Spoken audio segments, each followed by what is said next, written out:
திமுக ஆட்சி மீதான நம்பிக்கை, திருப்தி எல்லாம் போயிடுச்சு. நீட்டை ஒழிப்போம், நீங்கள் மாதந்தோறும் மின்சார கட்டணம் வசூலிக்கப்படும், இதை செய்யப்படும், அதை செய்ய போகிறோம். நீங்கள் ஒன்றுமே நடக்கலை. பல பேருந்துகள் ஓட்டையாக இருக்குது. அந்த ஓடுற பஸ்ஸுலேருந்து விழுந்துடுறாங்க. படிகள் கிடையாது. இந்த அடிப்படை உளவியல் கூட, மக்கள் உளவியலை கூட புரிஞ்சிக்கல. ஓசின்னு பொன்முடி பேசுகிறார், இப்போ ஒரு எம்எல்ஏ பேசுகிறார். கூட்டணியில் இடம்பெற்றிருக்கிற கட்சிகள் எல்லாருக்குமே ஏதோ ஒரு விதமான மனத்தாங்கல் இருக்கிறது. இந்த நிலையில் திமுக 200 இடங்களை போட்டியிடும் என்றால் எப்படி முடியும்? அப்புறம் மத்திய அரசாங்கத்துக்கு சில நிதி தரவில்லைன்னு சொல்கிறாங்க. பிரதமர் 7 மடங்கு கொடுத்துருக்க, இவ்வளோ நிதி கொடுத்தாச்சு, எல்லாமே கிளியர் பண்ணியாச்சுன்னு சொல்கிறாங்க. அதுக்கு நீங்கள் பதில் என்ன? நீட் வில் ஸ்டே, நீட் தேர்வு முறை இருந்தே ஆகும், அதை ஒன்றும் மாற்ற முடியாது அப்படின்னு. அப்போ அவங்க தெளிவாக சொல்லியிருக்கும் போது, வழக்கறிஞருங்கிற முறையில் அவங்க சொல்லியிருக்காங்கன்னா, கோடி கோடியாக நீங்கள் வசிக்கிறீங்கள நிறுத்த முடியுமா? இதெல்லாம் என்ன? இத்தனை கேள்விகளுக்கு பதில் சொல்லுங்க. அப்புறம் நீட்டை ஒழிக்கணுமா வேண்டாமாங்கிறது.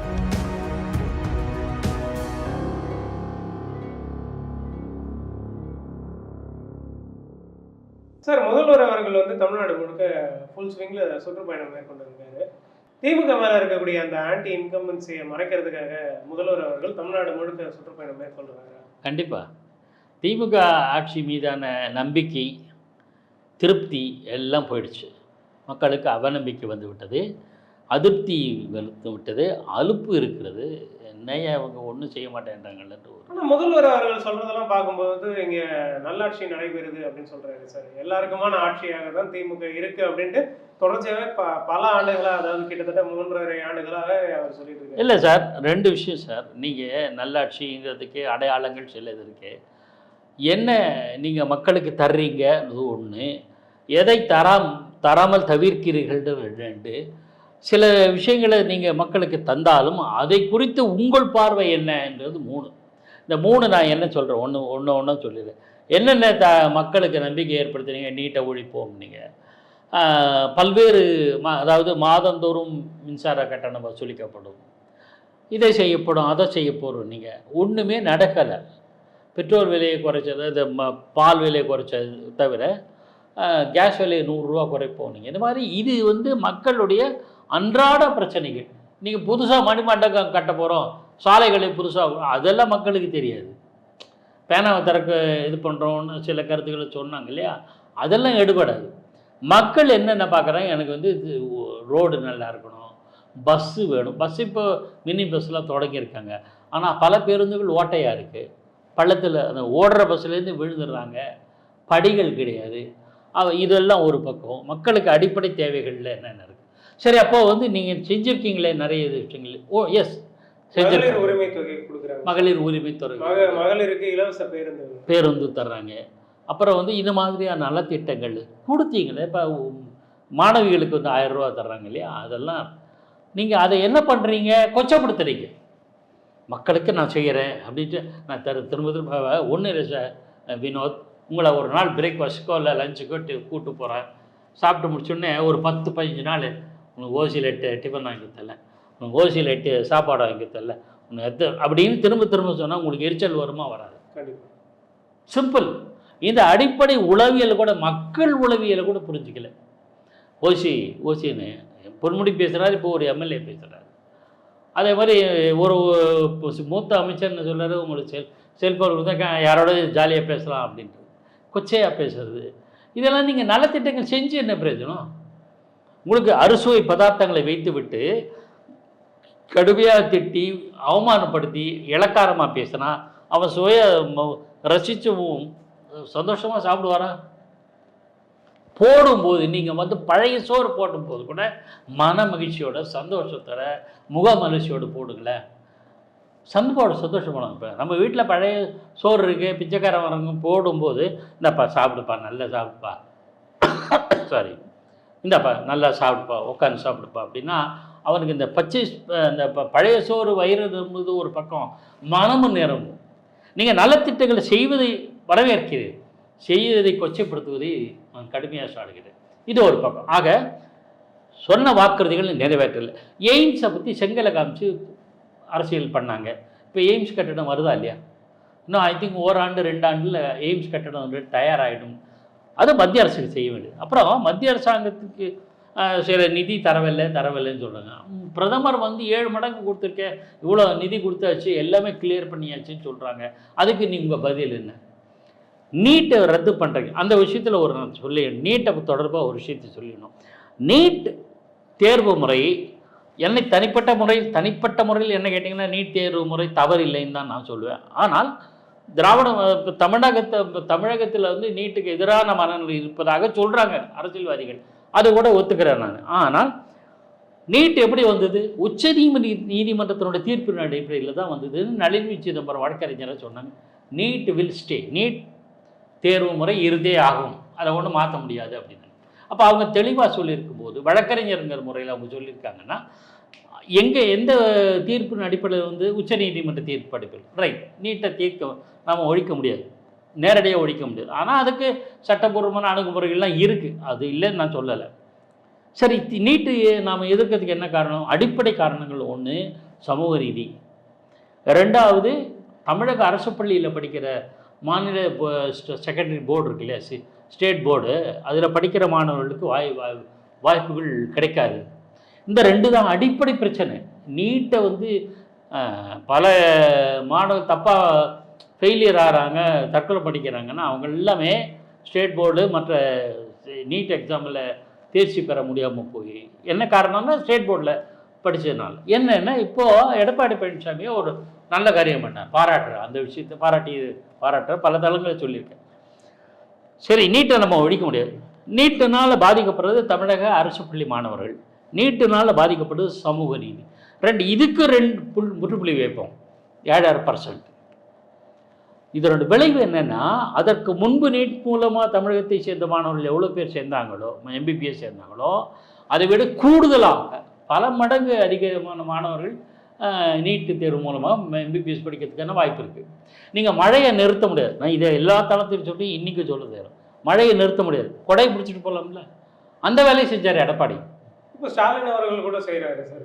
இல்லை, நான் முதல்வன் திட்டம் நடக்குது ஒரு பக்கம், அதுக்கப்புறம் மாணவர்களுக்கு வந்து இலவச பயிற்சி கொடுக்கப்படுது நீட்டுக்காக. எப்போ வந்தது இது? நீட்டை எதிர்க்கிறேன்னு சொல்லும்போது எடப்பாடி அப்படிலாம் வீம்பு பேசவே இல்லை. என்ன சொல்கிறேன்னா, நீங்கள் ஒரு திட்டத்தையும் சட்டத்தையும் எதிர்த்தாலும் கூட நீங்கள் ஆத்மா அதுக்கு செயல்படுகிறீர்களா என்றால் இல்லை. நான் முதல்வருடைய திட்டம், மற்ற பயிற்சி, நீட்டுக்கு பயிற்சி அரசாங்கம் தருதா? மாணவர்களை தயார்படுத்துறீங்களா? அப்படின்னா அதுக்கு 2 விதமான போலித்தனத்தை வெளிப்படுத்த முடியும். ஒன்று, மாணவர்களை நீட்டுக்கு தயார்படுத்துகிறோம்னு சொல்கிறீங்க, ஆனால் தற்கொலை பண்ணிக்கிறாங்க. அப்படின்னா நீங்கள் போதிய பயிற்சி தரலையா? நான் ஒரு இன்ஸ்டியூட்டில் போய் படிக்கிறேன் சார், அப்படி எக்ஸாமில் ஃபெயில் ஆகிறேன், என்ன நினைப்பீங்க நீங்கள்? அந்த இன்ஸ்டியூட் மோசம்னு நினைப்பீங்க. கரெக்டாக? ஒன்று, அரசு அளிக்கிற நீட்டுக்கான பயிற்சி திருப்திகரமாக இல்லை, அதில் தான் மாணவர்கள் தற்கொலைக்கு போகிறாங்கன்னு சொல்லலாம். அல்லது நீங்கள் உங்களுக்கு நல்லா தெரியும் நீட்டை ஒழிக்க முடியாது, ஒரு பக்கம் வாய்ஜாலம் பேசிக்கிட்டு நீட்டை நடத்துவதற்கு ஆதரவு கொடுக்குறீங்க. அப்போ ரெட்டை வேடம். இது கேள்வி எழுப்பவும் எழுத. நானும் சொல்கிறேன், நீங்கள் நேர்மையாக இருங்க, நீட்டு இருக்கட்டும் சார், எங்களுக்கு பிரச்சனை இல்லை. இது ஒரு பார்வை. இன்னொரு பார்வை கொஞ்சம் நிர்வாக அரசியலுக்கு கடந்து நான் சொல்கிறேன். ஆட்சியாளர்களின் குடும்பங்களும் ஆட்சியாளர்களும் நடத்தும் பள்ளிக்கூடங்கள் ஸ்டேட் போர்டா சென்ட்ரல் போர்டா? சிபிஎஸ்சி பள்ளிகள். மனசாட்சியை தொட்டு சொல்லுங்கள். இல்லை, நாங்கள் ஸ்டேட் போர்டை ஆதரிக்கிறோம், அரசியல் ரீதியாக ஆதரிக்கிறோம், அதனால் நாங்கள் அரசியல் ரீதியாக வந்து அது நாங்கள் நடத்துகிற பள்ளிக்கூடங்கள் மாநில போர்டு தான் சொல்ல முடியுமா? அங்கே ஹிந்தி கிடையாது சொல்லுவீங்களா? மும்மொழி திட்டம் எதிர்க்கிறீங்க. இங்கே சிபிஎஸ்சி பள்ளிகளில் ஹிந்தி உண்டு. தேசிய கல்விக் கொள்கை எதிர்க்கிறீங்க. சிபிஎஸ்சி இவங்க நடத்துகிற சிபிஎஸ்சி பள்ளிக்கூடத்தில் உண்டா இல்லையா? ஆக ஏன் இந்த ரெட்டை வேடம்?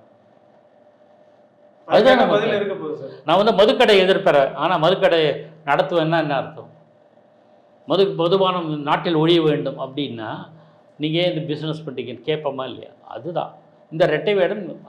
தயவுசெய்து திமுக தவிர்க்க வேண்டும், அரசாங்கம் தவிர்க்க வேண்டும். என்ன தீர்வு சார்? அப்போ நிச்சயமாக நான் என்னைக்கு தனிப்பட்ட முறையில் கேட்டிங்கன்னா நீட்டை ஒழிக்க முடியாது. அதுக்கான ஒரே அணுகுமுறை கையெழுத்து கிடையாது, அந்த ரகசியம் யாருக்கும் தெரியாது, அந்த ரகசியமே கிடையாது, வெளிப்படை.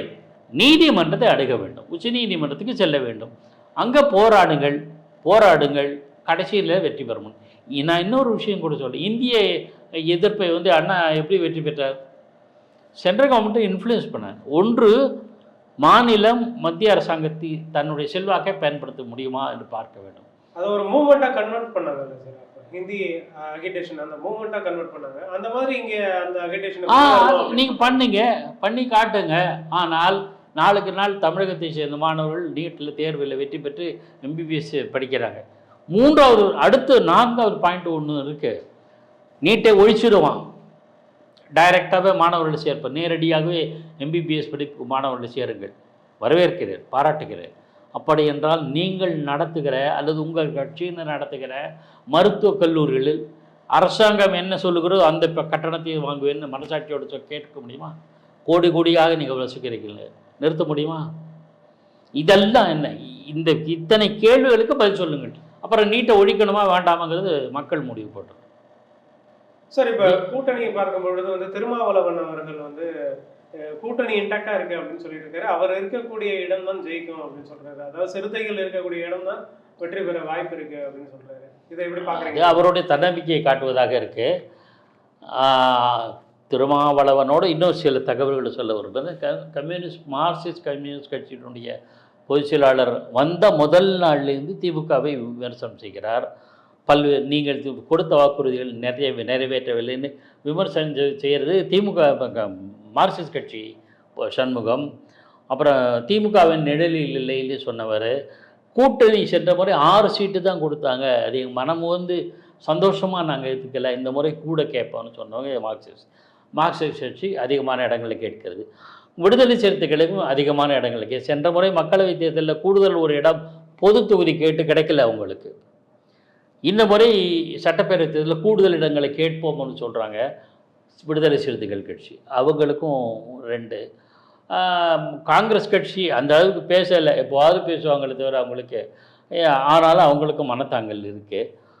இப்படி எல்லா கட்சிகளும் கூட்டணியில் இடம்பெற்றிருக்கிற கட்சிகள் எல்லாருக்குமே ஏதோ ஒரு விதமான மனத்தாங்கல் இருக்கிறது. இந்த நிலையில் திமுக 200 இடங்களை போட்டியிடும் என்றால் எப்படி முடியும்? Practically not possible. 200 இடங்களில் போட்டியிட்டால் அவர்கள் கூட்டணியில் இருக்கிற சின்ன சின்ன கட்சிகள் உதயசூரி சின்னத்தில் போட்டியிடும். அப்போ 200 கரெக்டாக வரும். ஒன்று, மீதி 34 யாருக்கு பிரித்து தருவாங்க? மக்கள் நீதி வேற கூடுதல் இன்னொரு கட்சி வந்திருக்கு. சென்ற முறை சட்டப்பேரவை தேர்தல் போது இல்லாத மக்கள் நீதி மையம் இந்த முறை சேர்ந்துருக்குது. அப்போது நீங்கள் எத்தனை கட்சிகள் எண்ணிக்கை அதிகரிச்சுன்னா சீட்டுகள் எண்ணிக்கை குறையும். நீங்கள் எப்படி அதை சமாளிப்பீங்க? ஆனால் கூட்டணி விட்டு இவர்கள் எல்லாம் வெளியேறப் போவதில்லை, அது நிச்சயம். வெளியேற மாட்டாங்க. பேரம் பேசுவதற்கான ஆர்கியூமெண்ட்டு தான் அது, விவாதம், முன்வைக்கிற வாதம் தான் இதுன்னு நம்ம புரிஞ்சுக்கணும். பல்வேறு கேள்விகளுக்கு மிக பொறுமையாக பதிலளிச்சிங்க. மிக நன்றி சார். நியூஸ் ஸ்கொயர் அலைவரிசைக்கு நெஞ்சார்ந்த நன்றி.